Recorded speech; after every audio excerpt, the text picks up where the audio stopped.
Olá, sejam muito bem-vindos. Hoje a gente vai desvendar um assunto que para muita gente parece um mistério, né? A tal da estabilidade financeira.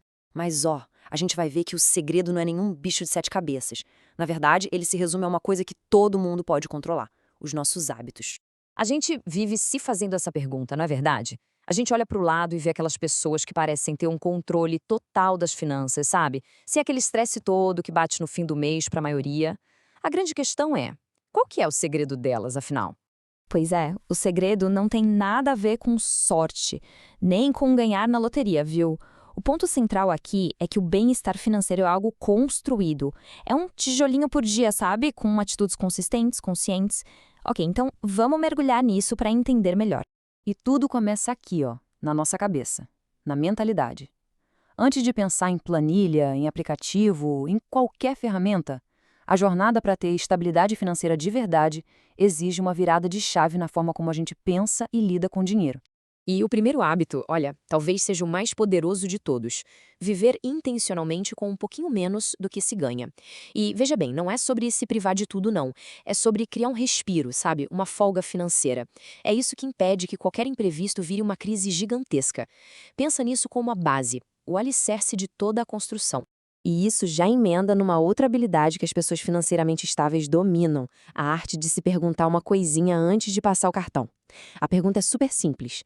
Eu preciso mesmo disso agora ou eu só quero? Essa pequena pausa, esse momento de reflexão, é o que separa um gasto no impulso de uma decisão inteligente. E olha só, isso tudo se resume a uma palavra: controle. Quem tem as contas em dia não faz dívida à toa. Simples assim.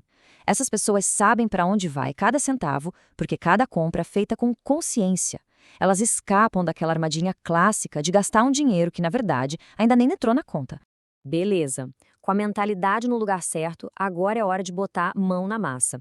Porque, né, ter a intenção é muito bom, mas sem um plano, a intenção acaba se perdendo no meio do caminho. Então vamos ver como a gente estrutura isso na prática. E o plano de ação é bem direto, saca só. Primeiro passo, dá um nome e um sobrenome para o dinheiro, com orçamento. Segundo, definir metas claras para saber para onde a gente está remando e ter motivação. E terceiro, importantíssimo, não colocar todos os ovos na mesma cesta, ou seja, não depender de uma única fonte de renda. Isso traz muito mais segurança. Vamos dar uma olhada mais de perto em cada um desses pontos. Muita gente acha que orçamento é uma prisão, uma camisa de força. Mas é justamente o contrário. É uma ferramenta de liberdade. É você que manda no seu dinheiro e não o contrário. É basicamente dizer para cada real: olha, você vai para cá. Em vez de chegar no fim do mês e se perguntar: ué, para onde foi meu dinheiro?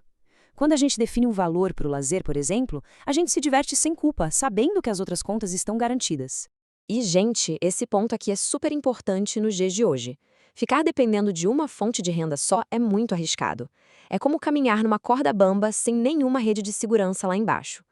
Ter outras fontes de renda, mesmo que sejam pequenas no começo, cria uma camada extra de proteção. Se o emprego principal der algum problema, não vira um desespero total.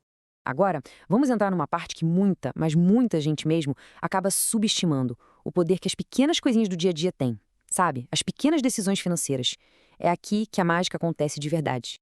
Olha, economizar não tem nada a ver com deixar de viver, tá?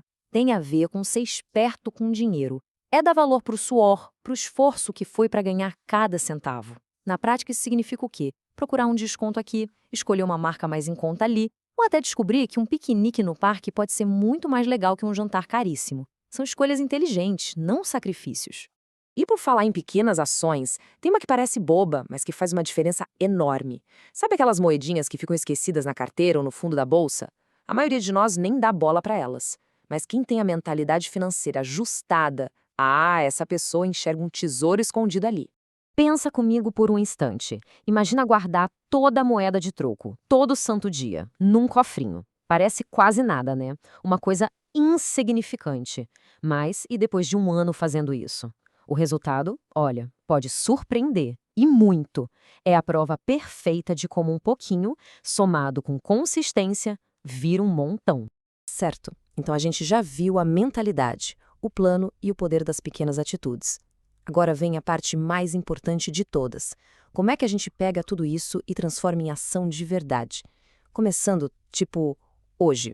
Então, a grande lição é essa. Não existe uma bala de prata, um segredo mirabolante. A estabilidade financeira, na real, é a soma de um monte de pequenas vitórias do dia a dia.